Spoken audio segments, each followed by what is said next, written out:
Okay, so welcome into Philadelphia Walks PTSD. My name is Sharon, Sharon Cole, or Sharon or Cole, whatever you want to refer to me as, in a good way, don't care. Whatever began in 2011 caused a lot of references of me being called actually directly, rat, pig, horse, cow, rhino, lizard, dog, and so much more. In fact, I even had a paying client who actually did look at his dog and say, "Good girl, no barking. Good girl, no barking." How would you feel if that started happening to you?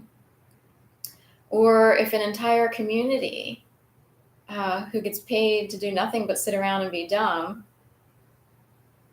customized something to your life based on your Achilles heel, and everybody has one. They just have to find it and then keep poking it. And most people have normal insecurities. Most people are insecure about relationships. They don't want to be cheated on or left or betrayed or abandoned. They want to have, if anything, they want to have the upper hand. Most people don't want to have the lower hand. They want to have the upper hand if they're control freaks and see the world that way.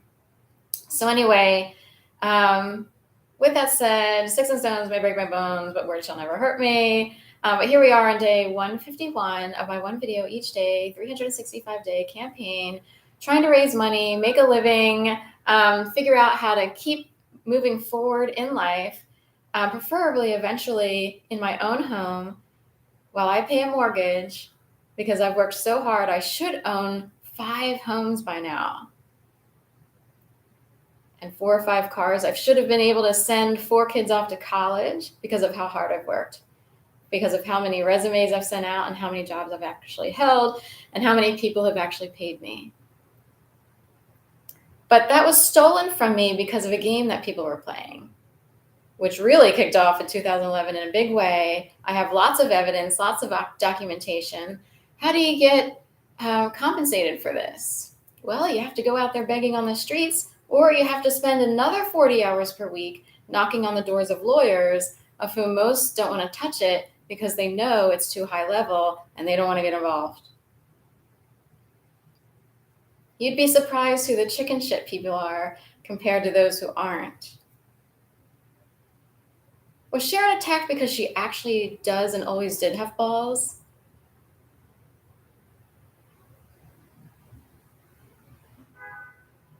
So here we are. I'll describe the same thing I describe every day. The 4th Monday of January 2011, I was made to believe I'd be murdered in my apartment by a series of orchestrated events.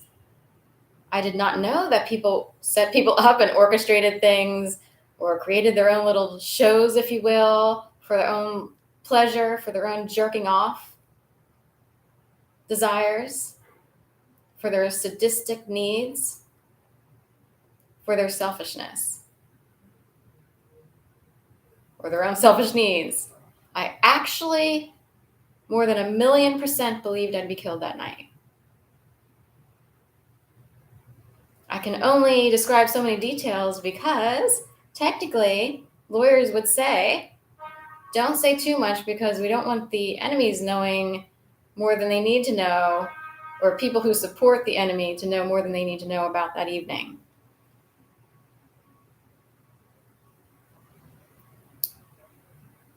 I was shaking, trembling, convulsing, couldn't speak, because it turns out when you are terrorized that badly, and I do consider myself a prisoner of war type person,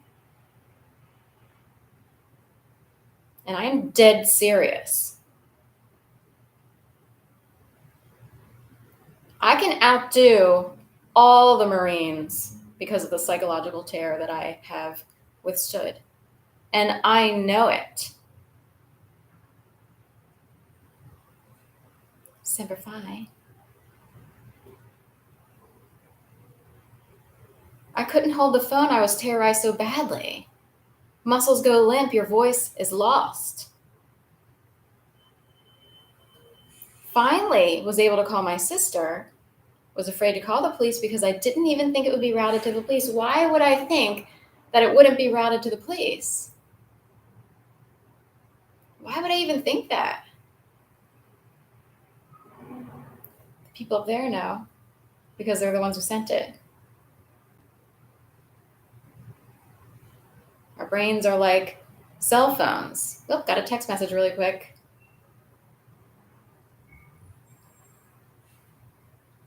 I then called police after my sister kind of convinced me. They came out, thought it was the Andy Griffith show. I was like apologetic. I was convulsing on the front steps. I was afraid to even go out of my door to get to the front door in a row home of apartments. Which in my book, by the way, I measured the distance. So if you want to read my book, Duplicity and Duress, Not Factories in the Making, which I was slaved out to write about 6 years later, that's many years later of being tortured and then slaved out, sat down. In a way, I was forced to write the book. Like a deposition of the first 7 days. If I were to try to write about everything, that would take eternity. Whatever happened here is way up there. There are people down here who are complicit or they're puppeted. And you'd be surprised, there's a lot of people puppeted. And very unconsciously, they don't even know how they're successful. They don't know how they got where they are. They don't know why things keep working out. Oh my gosh, they just keep working out.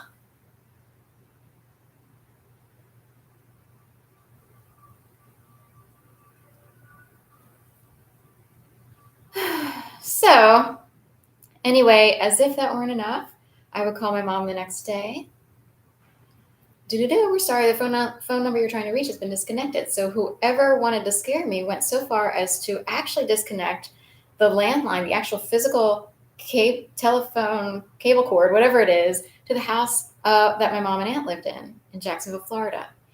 I didn't call them in the middle of the night because they were older and I didn't want to bother them, and I was totally freaked out. The next day, I would try to call them and would have to go a roundabout way. My sister had to reach one of the cousins who was conveniently available when normally they're not. Wow, that was convenient. Are they puppeted?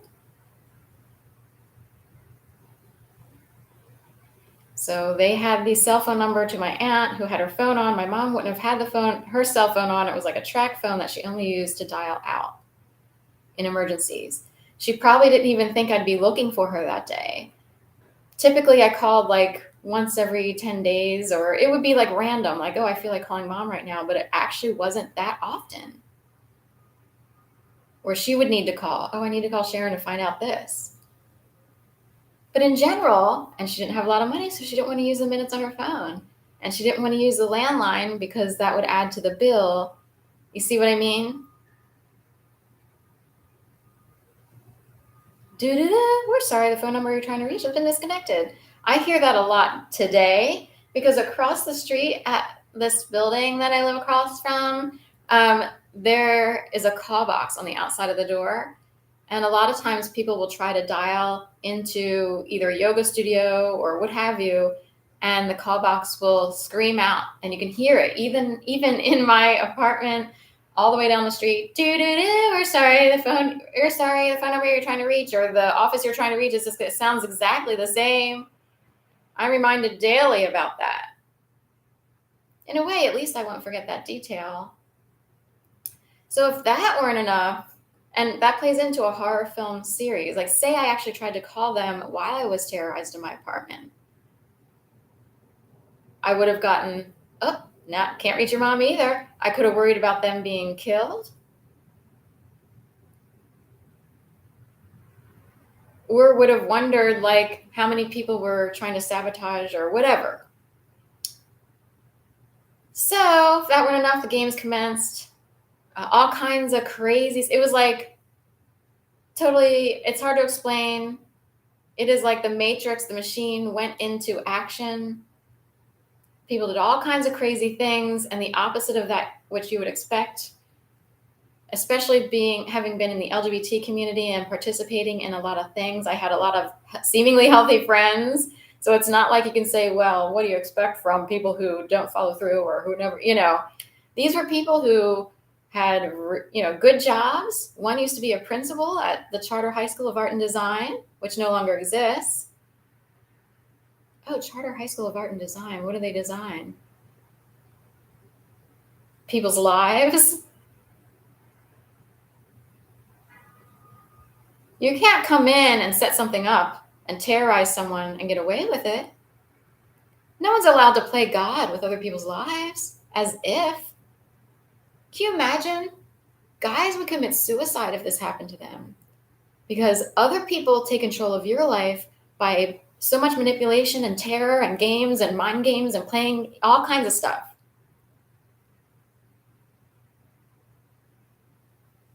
If you don't feel in control of your life, you hate your life. And you're trying to figure out why everybody else is in control. Why everybody else you need to do this, you need to do that. Don't you hate those people who tell you what you should be doing? You should really do this. You should really, fuck you, I like my life. I didn't even complain about my life. Why are you saying this? They're out there, and unprovoked, they just say, you know what, you should really do this. So apparently that pontificator decided that your education experience or whatever wasn't good enough. So he's just going to all of a sudden start saying, you know what, you should do this. You should go to Embry-Riddle. You should do this. You should do that. You should do this. You should do that. You should do this. You should do that. What's the difference between people who aren't paying attention and just want to control your ass and people who really care?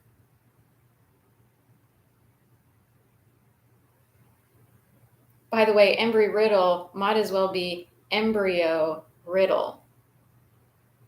I wouldn't go there. So anyway, meaning they'll just take right on control big time. How many people are puppeted in society? Well, if you have a lot of equipment all around you, that's a surefire sign that a lot of people are at the helm of those people who have to smell all that electrical equipment all going up their nose and everything.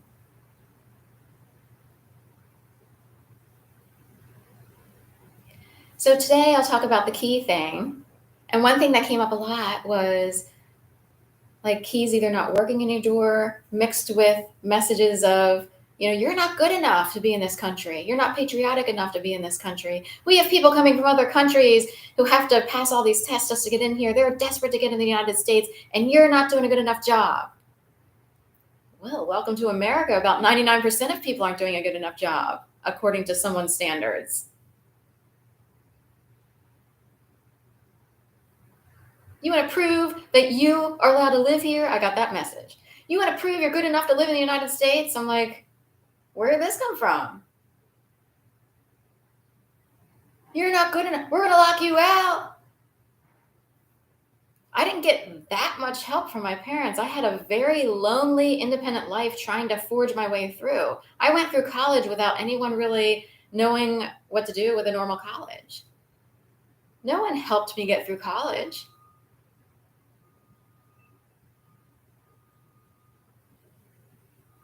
I had to scrape I came way from behind, realized all these other people had all these advantages. They had an education that surpassed. They were prepped correctly to go there. I had to get tutors. I had to get this. I had to get all kinds of things. I had to figure out how to make it through there because I did want to please certain people. I went to school to please certain people. You're supposed to do this. Okay. I don't want to displease anyone who wants to make sure they look good, that their daughter went off to school.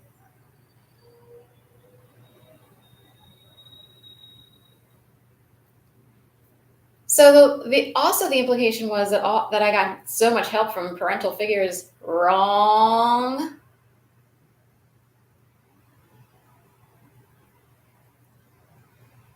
I barely talked to my parents, for one. while living here in Philadelphia. And 2, I had to do everything myself.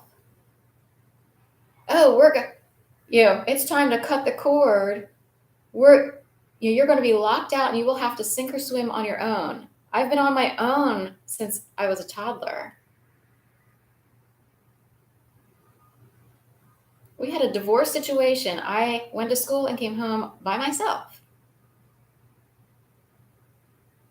I have a sister who's older enough than me to not be around all the time because she was developing in other ways or having friends and stuff and doing other things. I did everything by myself, alone, independently. I want to know who had all the wrong ideas about me and decided to play God. I'm like panicking all over the place. My key's not working in my door. This is all in the first week of 2011, of the fourth Monday of 2011. So in that fourth week, and that first 7 days of my experience, I'm thinking, your parents are going to make you sink or swim. I'm like 39 years old, 40 years old at that point. I had already done a lot all by myself. Then my key would stick and it would fudge in there. And I'm like, this is weird. It's not, So sometimes your keys can work and sometimes they're sticky. Can your doorknobs be messed with? Especially if you live in apartments where landlords or other people could come along and kind of tweak it a little bit so you can panic because you don't think your key is going to work, as if the CIA could all of a sudden lock you out of your own apartment. How about clients who loved to play the game of, oh, we need our key back?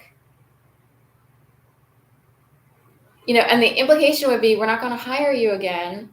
Or they use an indirect way of, oh, we're having a family coming in and we need a key. Most people make new keys. That key we gave you, we need it back. And there would be a sadism behind this. This is in honor of some people in West Philly who are complete losers, but they think they're all that in a bag of chips. And I do think they're losers at this point in time. And I don't care how I sound.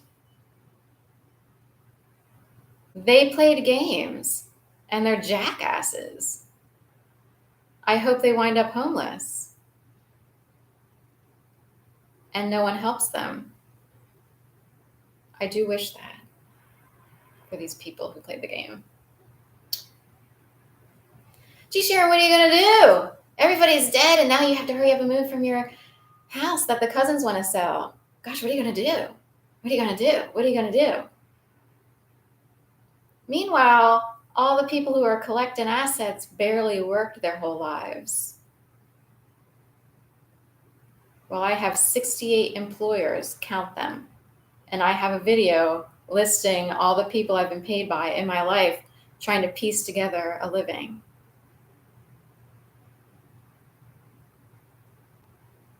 As a single female who can't rely on a partner or a husband, or so forth and so on, I don't know how to force people to marry me. And also, I don't want to settle, and I don't want to put up with BS. I'm tired of being abused. Nothing's worse than having to marry somebody and they're abusive. There are people I know who are married and they might think their husbands are cute, but I know they're being abusive. I know they're abusing them. But hey, if it works and they have a house.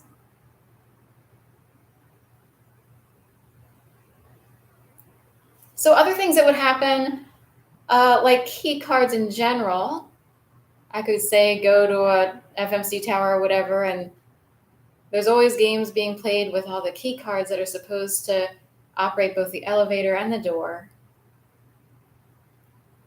And they're supposed to be activated, say, at the front desk, and somehow they're never working. And I don't know who's doing things correctly or who isn't. Or if that building is specifically designed to either test or play out gang stalking or community harassment. I decided it's a CIA building at this point in time because of the behaviors I've witnessed. Or changing, maybe you have a new security system at your building and you have new fobs. Is that already a problem? we have two fobs, one doesn't work, and of course you tried the one that doesn't work first, and you feel like you're locked out. And it didn't get sent through as much this time, but the message would be, you're going to be locked out soon. You're going to be locked out in the cold, in the freezing cold, as a homeless person on these urinated streets where everybody's defecated, where it smells like damp towels all the time because Philly has refused to clean up after the people who are out here as homeless people. Most of the homeless people around here are actually on drugs.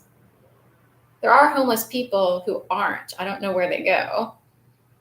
And most people who are decent people don't want to have to live amongst a scary population.